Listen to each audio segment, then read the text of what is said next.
అందరికీ నమస్కారం. నేను మీ కొర్వి వినయ్ కుమార్. దేశం అభివృద్ధిలో దూసుకుపోతుంది, కానీ ఆ రాష్ట్రం మాత్రం ఎక్కడ వేసిన గొంగడి అక్కడే అన్నట్టుగా తయారైంది. అదే బీహార్ రాష్ట్రం. దేశమంతా అభివృద్ధి చెందుతుంటే బీహార్ రాష్ట్రంలో మాత్రం అభివృద్ధి కుంటపడుతుంది. అసలు అభివృద్ధిలో వాళ్ళు వెనక్కి వెళ్తున్నట్టుగా కనబడుతుంది.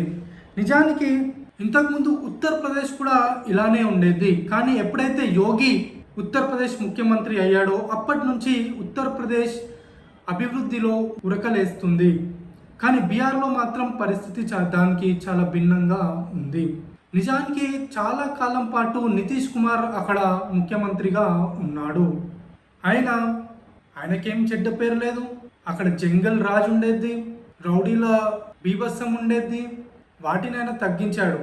చట్టం అంటే గౌరవం లేని చోట చట్టానికి ఒక గౌరవాన్ని తీసుకొచ్చాడు నితీష్ కుమార్. అందుకే అందరూ ఆయనని సువాసన్ బాబు అంటుంటారు. కుటుంబ పాలనకి చాలా దూరంగా ఉంచాడు.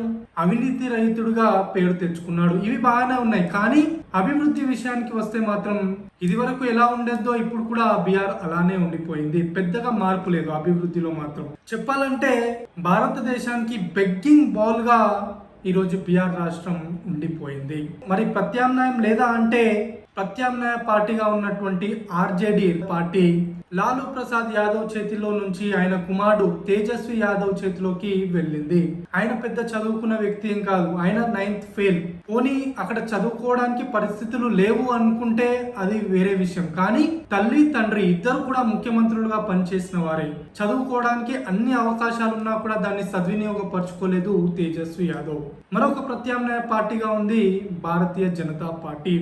ప్రస్తుతానికి జేడీయూతో కలిసి ప్రభుత్వంలో ఉన్నప్పటికీ కూడాను ఆ పార్టీకి సొంతంగా ఎదిగేందుకు అక్కడ అవకాశాలు ఉన్నప్పటికీ కూడా ఒక ఇన్స్పిరేషన్ లీడర్ లేడు. మరొక పార్టీగా ఉన్నటువంటి ఎల్జేపీ నాయకుడు చిరాగ్ పాస్వాన్ ను అక్కడి ప్రజలు ఒక దళిత నాయకుడిగానే చూస్తున్నారు. రాష్ట్రమంతా చరిష్మా సంపాదించడంలో చిరాగ్ పాస్వాన్ ఫెయిల్ అవుతున్నాడు. ఇలాంటి పరిస్థితిని, ఇలాంటి అనిశ్చితిని ముందుగానే పసిగట్టినటువంటి ప్రశాంత్ కిషోర్ బీహార్లో రాజకీయ పావును కదిపాడు. దాదాపు 2 సంవత్సరాల పాటు బీహార్ రాష్ట్రం మొత్తం పాదయాత్ర చేశాడు ప్రశాంత్ కిషోర్. ప్రతి పల్లె నుంచి ఈరోజు రాష్ట్ర స్థాయి వరకు ప్రతి నియోజకవర్గంలో, ప్రతి ఊరిలో, ప్రతి బ్లాక్లో, ప్రతి జిల్లాలో ఆయనకు బలమైనటువంటి క్యాడర్ ఉంది. ఇంకా పార్టీ స్థాపించనే లేదు, అప్పుడే బలమైన క్యాడర్ ప్రశాంత్ కిషోర్ పార్టీకి ఉంది. అప్పుడే ప్రతిపక్షాలు కూడా ప్రశాంత్ కిషోర్ని టార్గెట్ చేయడం మొదలుపెట్టాయి. తేజస్వి యాదవ్ అయితే ఏకంగా ప్రశాంత్ కిషోర్ పాండే అని సంబోధిస్తూ ఉన్నాడు. అక్కడి ప్రజలకు అతను ఒక అగ్రవర్ణాలకు చెందిన వ్యక్తిగా ముద్ర వేసే ప్రయత్నం తేజస్వి యాదవ్ చేస్తున్నాడు. ఈ అగ్ర కులాలకు చెందినటువంటి వ్యక్తిని మనం నమ్మబోవద్దు అంటూ బీహార్ ప్రజలకు చెప్తూ ఉన్నాడు తేజస్వి యాదవ్. 2 సంవత్సరాల పాటు ప్రజల్లో ఉండి ప్రజా సమస్యలను తెలుసుకున్నాడు ప్రశాంత్ కిషోర్. అక్టోబర్ 2న గాంధీ జయంతి రోజు జన సురాజ్ పార్టీని ప్రకటించబోతున్నాడు ప్రశాంత్ కిషోర్. ఆయన ఇప్పటికే స్టేట్మెంట్ చేశాడు, తాను అధికారంలోకి వచ్చిన కొన్ని గంటల్లోనే మద్యపాన నిషేధాన్ని ఎత్తివేస్తానని బహిరంగంగా ప్రకటించాడు. బీహార్ మహిళలు తనకు ఓటు వేసినా వేయకపోయినా తాను మాత్రం దీన్ని చేసి తీరుతానని చెబుతున్నాడు ప్రశాంత్ కిషోర్. దీనికి ప్రధాన కారణం ఏంటంటే మగాళ్ళు మద్యం తాగి ఇంటికి రావడం లేదు, మద్యం తాగి జైల్లోకి వెళ్తున్నారు. కల్తీ మద్యం కారణంగా అక్కడి పోలీసులు కేసులు బుక్ చేస్తూ ఉన్నారు. ఇప్పటి వరకు బీహార్ రాష్ట్రంలో మొత్తం 8,50,000కు పైగా కేసులు నమోదయ్యాయి. అందులో 1,25,000 మందిని ఇప్పటికే పోలీసులు అరెస్ట్ చేసి జైల్లో కూడా వేశారు. మరి మద్యపాన నిషేధం ఉన్నటువంటి బీహార్లో యథేచ్ఛగా మద్యం ఏరులై పారుతుంది, కానీ డబ్బులు మాత్రం బ్లాక్ దందా చేసే వారి జోబుల్లోకి వెళ్తుంది. మరి ఉత్తరప్రదేశ్లో యోగి పాలనలో ఉంది. ఉత్తరప్రదేశ్లో ఒక యోగి అయ్యుండి ఆదిత్యనాథ్ నాణ్యమైనటువంటి మద్యాన్ని సరఫరా చేస్తున్నాడు.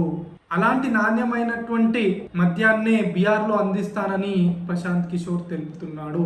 బీహార్ రాష్ట్రానికి మద్యం ద్వారా దాదాపు 20,000 కోట్లకు పైగా రానుంది. అది ఈ పేద రాష్ట్రమైనటువంటి బీహార్కు చాలా ఉపయోగపడనుంది. ఎంతో కొంత ఈ డబ్బులు అభివృద్ధిలో బీహార్ను ముందుకు తీసుకెళ్లే ప్రయత్నం చేసే అవకాశం ఉంది. అందుకోసమే ప్రశాంత్ కిషోర్ ప్రణాళికబద్ధంగా ఈ స్టేట్మెంట్ చేసినట్లుగా మనకు తెలుస్తుంది.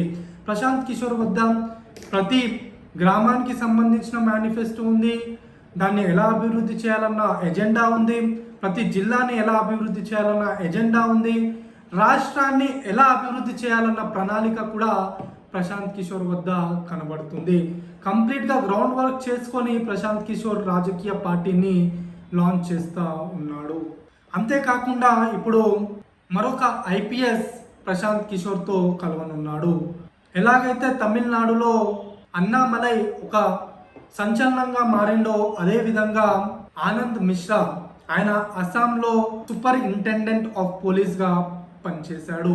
అస్సాం సింగంగా ఆయన పేరు తెచ్చుకున్నాడు. ఆయన మొదట్లో భారతీయ జనతా పార్టీలో చేరాడు. ఒక నియోజకవర్గం నుంచి ఎమ్మెల్యేగా కూడా పోటీ చేసి ఓటమి చెందాడు. ఆ తర్వాత ఎన్నికల్లో ఆయన ఇండిపెండెంట్ గా పోటీ చేశాడు. అక్కడ కూడా ఓటమి చెందాడు. భారతీయ జనతా పార్టీలో పెద్దగా ఎదుగుదల లేదని, అక్కడ పరిస్థితుల్లో బీజేపీకి అనుకూలంగా లేవని భావించిన ఆయన ఇండిపెండెంట్ గా పోటీ చేశాడు. ఇప్పుడు ఆయన అడుగులు జన్ స్వరాజ్ పార్టీ వైపు వెళ్తున్నాయి. ఆయన కూడా ప్రశాంత్ కిషోర్తో కలుస్తున్నాడు. అయితే బీహార్లో మనం చూసినట్లయితే చాలా మంది ఐపీఎస్లు, మాజీ ఐఏఎస్లు ప్రశాంత్ కిషోర్తో కలుస్తూ ఉన్నారు. ఎడ్యుకేటెడ్ యూత్ ముఖ్యంగా రాజకీయాల్లోకి వస్తున్నారు. ఇది ఒక శుభ పరిణామంగా మనం బీహార్లో చూడవచ్చు. నిజానికి ప్రశాంత్ కిషోర్ రాబోయే ఎన్నికల్లో అధికారంలోకి వస్తాడా లేదా అనేది ఇప్పుడే చెప్పలేను, కానీ బీహార్ రాజకీయాలను మాత్రం శాసిస్తాడని చెప్పగలను. ధన్యవాదాలు.